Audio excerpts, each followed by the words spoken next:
screen tells me I'm now live, which is great news because I've got power again, which means I've got the some lighting, which means I can do a live stream. How good is that? Okay, let me just get my my feed up here. Thing is, I've got 4G, but I don't have. I should have worked this out before I went live. Really, there you go. You know what? I'll see if I can. If I can just tether off my phone instead. If that doesn't provide too much of a strain on the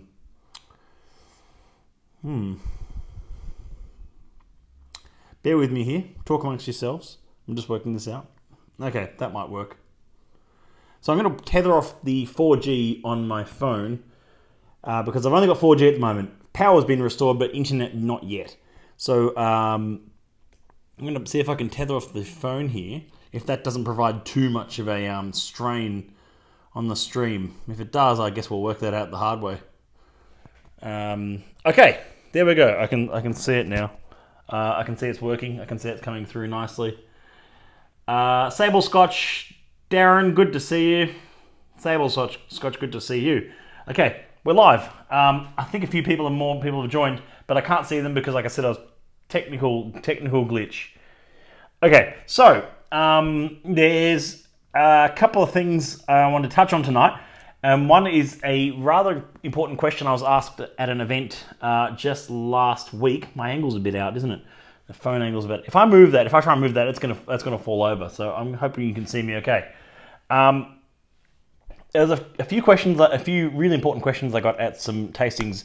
I've hosted 3 or 4 events already this year, and we're only in the second week of February, so it's been a busy start to the year for our events. But if you go check out the smws.com.au/events, there's so much coming up in the next few weeks, especially as we head into March. I think it goes all the way up to March 28th on the website at the moment, but more to come, of course, as well. Something on the 1st or 2nd, 8th of May for Sydney, I think, and 1st of May for Melbourne. 27th of March for the cruise in Melbourne, 28th of March for the Tour of Speyside with Andrew Durbidge, your cellar master. Calte, good to see you. Lee Wallace, good to see you. So one of the questions I was asked in a recent event was at our Archie Rose gelato pairing, which was an awesome afternoon pairing local gelato made by Messina with local with single cask spirits, with single cask whiskies, and working with the team at Archie Rose, a partner bar here in Sydney. Well worth checking Archie Rose out if you've not been before. I think some of the people who came to that event, that was the first time they'd been to Archie Rose. It's a small trek to get to, only because it's just outside the city. If you're used to going to bars in the city only, then you're in for a bit of a surprise because it's not directly in the city. It's out in Rosebery, which is about 10 minutes from the city or 10 minutes from the airport, so equal distance apart, I think. Yes, I've got power back, Calte. Sally, good to see you. Mr. Cream, good to see you.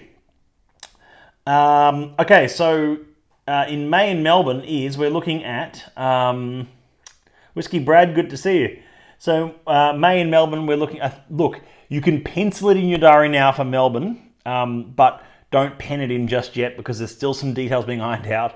But if you want to pencil it in for now, the 1st of May, it's a Friday night, the 1st of May. This is something really special. It's outside of the cruises, of course. The cruise is on the 27th of March, but the 1st of May will be something that we're working on for a big evening in Melbourne, and it's at a lovely venue. Well, the venue, that's the part that I'm still working on. The venue is still yet to be absolutely 100% confirmed. I've had phone confirmation, but I just need it in writing, and so I just want to make sure we're all happy with that, and we'll go ahead. But it's going to be something very special and something really for everyone to come to. Fantastic. Okay. Yeah, no, Uber's the best for Mr. Cream. Uber's the best for Archie Rose. It's seriously like $10, $13 Uber. It's not much to the city or to the airport from there. So it's about $15 to the airport or $13 to the city in an Uber or $15 in a taxi or something. It's fine. Sable Scotch asks, how many bottles did you kill while waiting for the powder to come back I'll give you the exact answer, 3. They weren't full bottles, don't worry. They were part bottles with bits left in each of them, but one for each night that I didn't have power. And it's it was. You know what? You don't realize how much you miss having power in your house when you don't have it. Until you don't have it. Sorry, until you don't have it. You go, you take it all for granted. You know, luckily I didn't lose gas, and the hot water and the stove still worked. So showers and cooking was still okay, but it's just the little things like internet and battery life on your phone and laptop and everything else you use, which is powered these days, that it's like, well, luckily whiskey doesn't require electricity. Any update on the Friday, 21st of March Hobart event? Mr. Kareem, it's going ahead. The tickets will be up shortly, but no update as yet. But at least we've got a date locked in, which is very cool. And there's a second date for Tasmania, actually I can reveal to you, which we're working on at the moment, which is a work in progress, like a really special collaboration event for the middle of the year. That'll be sort of a June-July event. That'll be a winter event, possibly coinciding with Dark Mofo, but we'll see how we go. We don't want to tread on too many toes there because we're not officially part of the Dark Mofo celebrations, but we love doing events in Tassie around that time as well, though. Monster Mortron, good to see you, Jim. Hope you're well. So, the question I got at the Sydney event the other night was because one of the whiskies we featured was 9.168 Cedar Bigger Picture. I'll hold that one up for you to see. It's a 15-year-old single cask from Distillery 9. Now, Distillery 9 is, of course, Glen Grant Distillery. Now, the question I had was, what's the light blue strip in this case mean? Because it's not a color or flavor profile we see all that often at the Society. And it's light and delicate in our flavor profiling. So, light and delicate. Now, the question he had, I said, it's light and delicate. And he replied, how does a cask strength whiskey be light and delicate? Really interesting question because, okay, I'm going to pour a dram of this. Oh, that was a good sound. A responsible measure of this one. It sounded good going back in. There you go. So this is 9.168 Cedar Bigger Picture. Wow. It is quite a savoury whiskey, this one. Quite savoury, quite sort of good spice and savouriness to it. Like cedar furniture polish, which is unusual for a whiskey this age. You normally only get that sort of those furniture polish notes, sort of 20, 25, 30-year-old whiskies. But what's the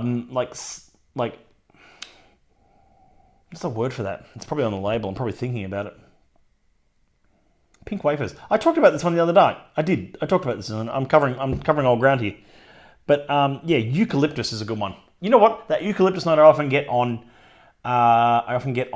some Australian whiskies, and sometimes desirably, sometimes not so much. So I'm not going to talk too much about this whiskey or this cask because I have already a few days ago on the stream. But what I will talk about is the question about light and delicate. How does a cask strength whiskey be light and delicate? It was a really good question that was asked to me at the event, which was sort of along the lines of, well, how does last year at one point, a 27-year-old whiskey we had from a refill bourbon hogshead, 27 years old refill bourbon hogshead, was in the deep, rich and dried fruits profile. And I had a member message me on Twitter saying, how is a deep, rich and dried fruits and not a sherry cask or a port cask? Flavor profile is not determined on cask type. Flavor profile is determined on flavor profile. It's which best encapsulates the flavor of that cask that we split into 12 categories. So you don't have to use flavor profiling if you don't want. We find it quite helpful because it means that certain profiles you might tend towards. I know that I tend towards sweet, fruity and mellow, oily and coastal a lot of the time. I'd tend towards more of the old and dignified if I could afford all of them, of course. But, oily and coastal, sweet, fruity and mellow, even young and sprightlies really capture my attention. I find they have a lovely sort of balance of spirit and oak, as I've talked about before. However, light and delicate it's not young and sprightly. It's a 15-year-old whiskey, but it has a lovely delicate sort of aroma going on here. It's like delicate sort of cedar. There's a lot going on now that it opens up a bit more in the glass there. 57.1%, that magical mid-50s proof at cask strength. Whiskey additions joined. So light and very delicate and balanced, the name is 100% accurate. Yeah, I agree, Calte. A fresh unseasoned humidor and cedar strips. Yes, there is almost like an unseasoned humidor note to it, isn't there? That sort of like that sort of woody smokiness almost, but there's no smoke. It's just like wood that was sort of. It's almost like wood before it's seen the cigars in a way. I've only got a very little humidor. It can fit about 12 cigars at most, but it suits me just fine. I don't smoke enough cigars to really warrant upgrading it. I do enjoy a cigar, as you know, Cal, and as others might know. I don't like pairing cigars with whiskey, however. I'm going to make that really clear, actually. I should do a whole stream just on cigars and whiskey, really. I've thought about it. I love cigars. I love a good cigar, especially exploring different flavors of different cigars. I love whiskey. I love exploring different flavors of different whiskey. I rarely ever have them... Well, I rarely ever assess them at the same time. And if I'll be completely honest, I usually reach for a cheaper bourbon, rum, or whiskey, or single malt, whatever, when I'm enjoying a cigar, because I find one almost always in my experience, and I could be proven wrong on this one day, but I find, and I've tested this out dozens and dozens of times. I find, generally speaking, that one always ends up overpowering the other. In that, like, I find that the cigar, the richness of the smoke and flavor of that cigar, either overwhelms the whiskey or the other way around. It's quite a light and delicate cigar almost, and it's got a lovely sort of soft smoke to it, and it doesn't have huge flavor, but the whiskey or the rum you're having is extremely high flavor and like cask strength and quite bold in flavor, and you go, well, I'm sort of losing all the nuance in the cigar then. So yes, there's probably an art form to pairing them up, but I don't necessarily always agree that they need to be. Yeah, that's just my 2 cents on that. Yeah, we could do that, Cal. We could think about that. That's one to put on the back burner, I think. Something we can look at doing maybe later this year.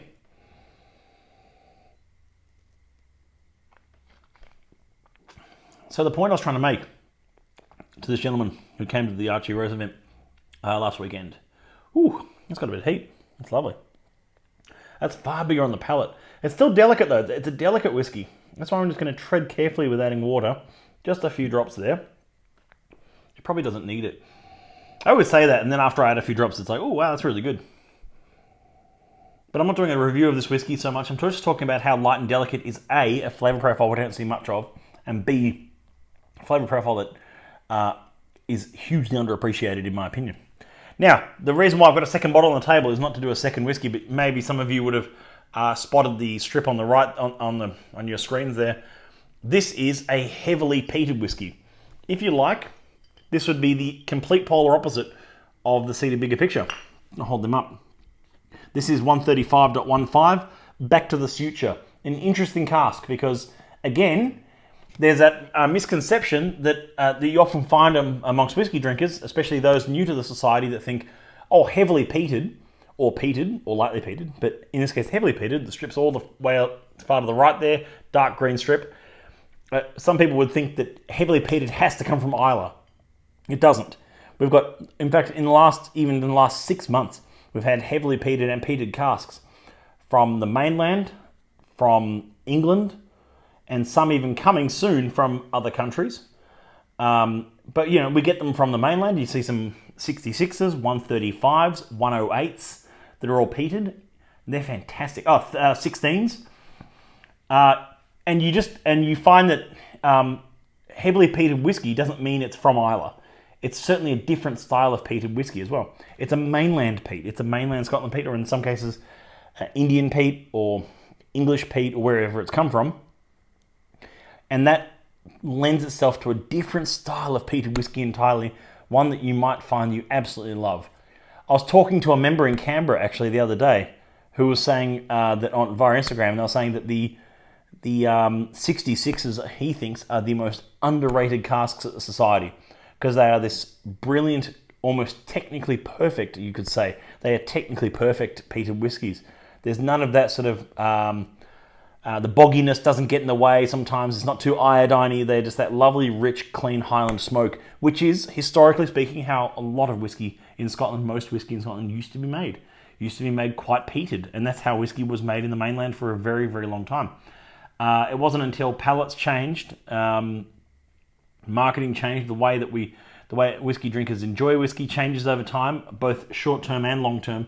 So we found that most mainland distilleries weren't peating for a very long time, as most of it was quite neutral and made for blending. Not neutral, that's not the right word, but quite sort of like built to a purpose, if you like, for the purpose of creating unpeated blends.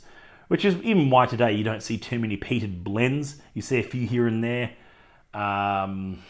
names of which escape me, but I'm sure we've seen a few. We've seen like Johnny Walker Island Green, which is, their slightly more peated version of the green label.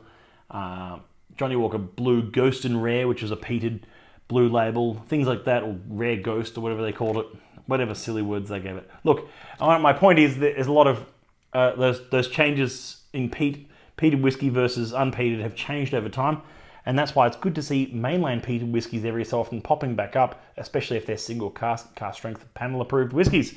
Let me grab some of these questions. Personally, I found bourbon and Highland bring out a couple of cool notes of floral and oak and vanilla, but you're very right. You can kill a cigar or whiskey, but you need to understand the three categories.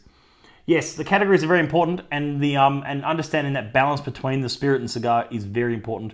And sometimes you find that perfect balance. And I often, personally, and the way my palate works is I personally find rum, a nice, especially cask strength rum, works really nicely with most cigars, a lot of cigars. I find single malts are often a fair bit, especially Scottish single malts, I often have either just, they're too nuanced and the cigar overwhelms them. Bourbon is often a nice middle point, but can be a bit sweet with a sweet cigar, especially if it's a sweeter style smoke. Okay, Great Beyond Coburg. Hey Bailey, I've got asked a doozy of a question today. If it isn't going to derail your theme, I'd like to fire it at you. No, this is the Q&A part. We're at the second half of the video, Ryan, so go ahead and ask, please. You can expect a lot more Tasmanian whiskies to feature peat in the coming 12 to 18 months. Mr. Kareem, that's a really interesting statement. That's really cool to hear. We're going to see more Tasmanian peated whiskies. My first question would be, A, are they using Tasmanian peat? I'm assuming they are. There's a lot down there. And B, what's their reason for being peated? It's almost a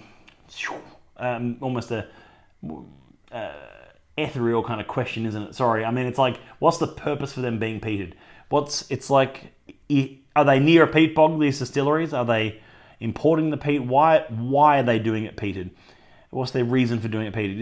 Is it to be a point of difference because they realise that a lot of Tasmanian whiskey, all for many, many, many years, has followed the same rigid framework of importing the same wash, the same shaped stills, the same cask supply, TCC, all that. I'm not criticising Tasmanian whiskey as an industry. I think there's some great stuff that comes out of Tasmania, of course. I'm criticising that we have perhaps seen a lot of the same under different label for a long time. Not all of them, of course. Some of them, but it's really cool to hear that there might be some difference in different peated whiskies possibly popping up. And if they are balanced, if they're lovely to drink, and if they're enjoyable and not just taste like burnt dung, then I think we're in for a treat. Question from Great Beyond Coburg. Describe whiskey to someone who can't smell or taste. Describe whiskey to someone who can't smell or taste. How would you answer that? That is a doozy of a question, Ryan. You're right. I could go old school and answer it really sort of like George Bernard Shaw style and say it's like liquid sunshine, but keep it really sort of broad and vague. But if I was to describe it, I'd say it's kind of like I don't know. It's like sweet barley wine or something, or you could say it's like a distilled barley, but if they don't know what barley is, you know what? I'm gonna have to think about that one. I'm gonna have to think about what the answer to that, and I might answer that one tomorrow night. I have no idea how you described it. That's a doozy. I'd love to hear what your answer was to that. Work on text. Dean Jackson Whiskey, good to see you, Dean. Hope you're all. Hot Dog Extravaganza, hope you're well. Josh Newman 65, Robert Akers, good to see you all. Dean Jackson Whiskey says, work on texture and mouthfeel. Really interesting point. And Dean, you're quite qualified to pipe in on that. I don't know if you're actually answering how to answer what else my little Tassie rant before, or if you're answering Ryan's question. But Yeah,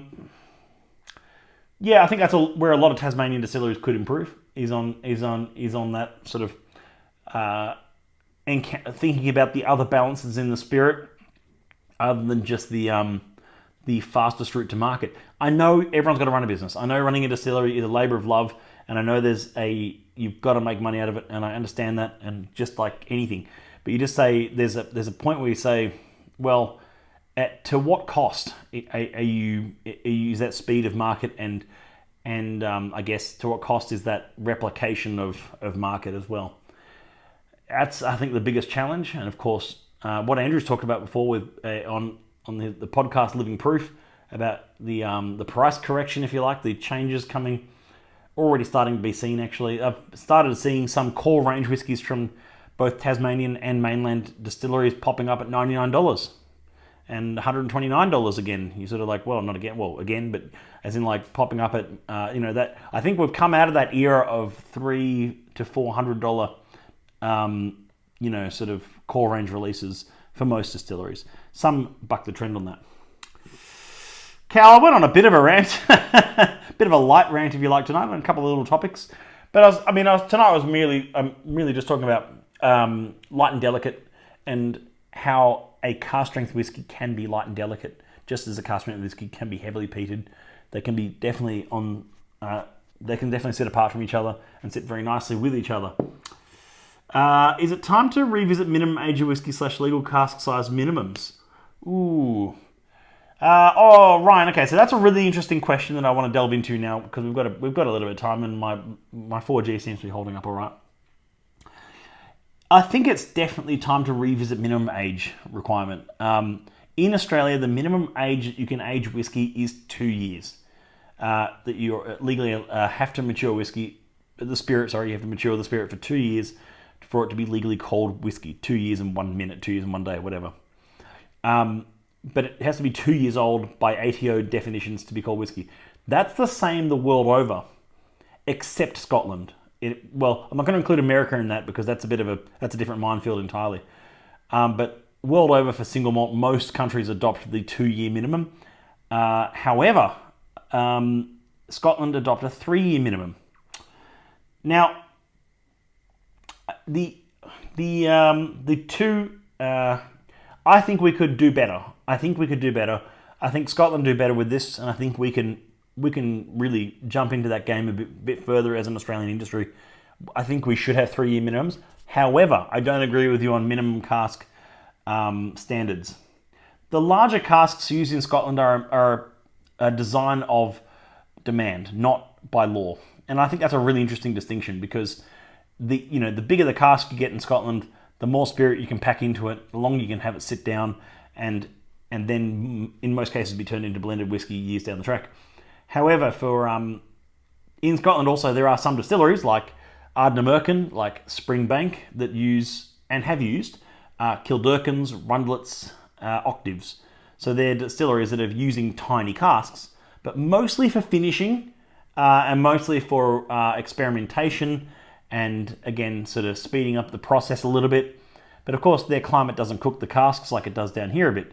That's why Tasmania is a preferable aging environment for longer periods in bigger casks. It's just not seeing heaps of that happening yet. More and more we're seeing it happen, however. I think those who are putting it in now are going to see that come about. So no, yes and no. Yes, I think we should have a 3 year minimum, but no, I don't think we should have a minimum cask size rule, because that would eliminate... there's no minimum cask size rule in Scotland. There is a maximum cask size rule, of course, but there isn't a minimum. And actually, I might correct myself on that one. I don't think there is a maximum cask size rule in Scotland anymore. If there is, I'd have to check the SWA ruling on that. I haven't really prepared for that tonight, so I'm sorry. Question: I saw some Hot Dog Extravaganza asked, what's the 8-year-old on the table? It's called 135.15. It's a heavily peated, from Distillery 135. It's a peated Loch Lomond. It's an 8-year-old in the heavily peated category, that one. So you might spot that on the website soon, if not already. Anyway, let me grab some of these questions. Sorry. Calta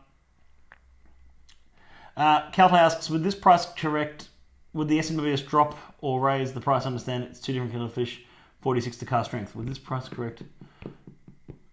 Which one, Calte? What price are you referring to in our pricing? Is something going up or down? I don't fully understand that question. But it's from 46 cask. Well, look, between 46 and cask strength does add a fair whack of excise and duty and GST. Not heaps, but enough that it does alter the price of whiskey, which is why cask strength whiskey is more expensive. It's also more expensive to bottle cask strength whiskey because you're getting a lower yield per cask. So if you have a cask of whiskey that's say 160 bottles at cask strength, if you water that down, you might stretch it to 220 bottles at lower strength. So, there's also loss of opportunity to be able to sell, maximize the value out of that cask, which is why cask strength whiskey is generally more expensive. But society casks are in a different realm, of course, and they are the cream of the crop, pardon the pun, because we've got a bottling called that. Cream of the crop, of course we've got a bottling called cream of the crop, of award-winning independent bottlings. So we pride ourselves on what we bottle for members and quite fervently. Question from Mr. Cream. Where is the 40% ABV in Australia from? In the 1986 legislation, it states the age minimum and the 80 proof max, but not minimum ABV in that document. Mr. Cream, I think that's a later legislation on the minimum for 40%, but there was a long time, I think that only changed in more recent years as well, because there was a long time where spirits in Australia were able to be sold at 37%, even just 37% ABV. I remember a long time ago there was Jim Beam bottles on market at 37%. Jim Beam White was 37% in market. It was bottled here because it was bottled at the minimum of 37.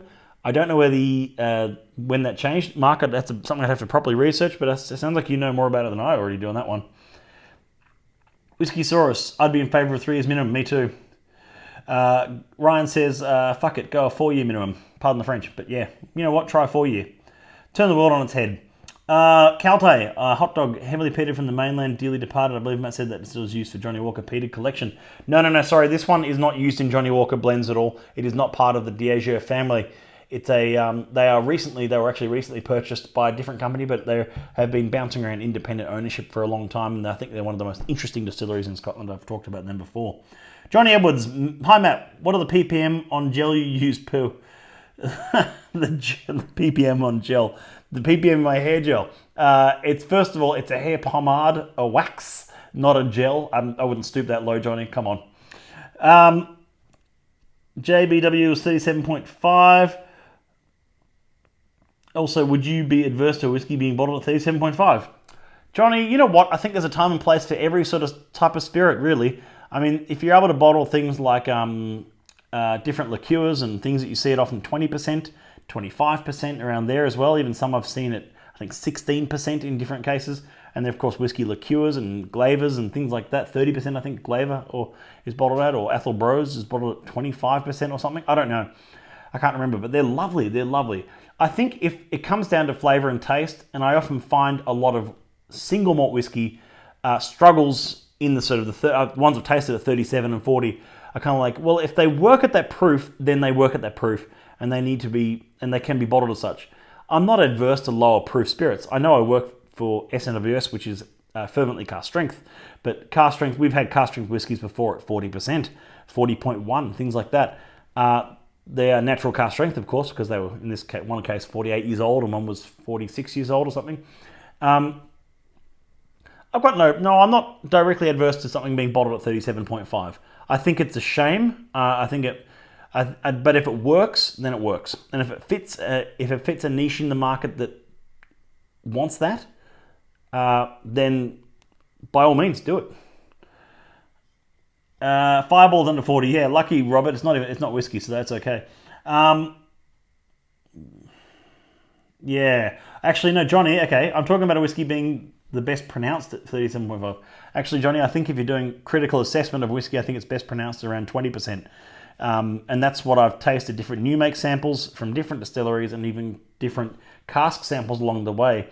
And I try and get them as close to 20% as I can. I don't currently own a hydrometer, but I'd like to get one soon. But it's, even like distillers, you often see distillers in Scotland and around the world, when they're testing the finished product, is to water it right down to wine proof, as they call it, that sort of 17 to 20% ABV, because without all that ethanol burn, you can spot flaws a bit easier, especially if they're hiding under the proof. So that's quite important. Yeah, but I think for enjoyment, cask strength's just a lot more fun.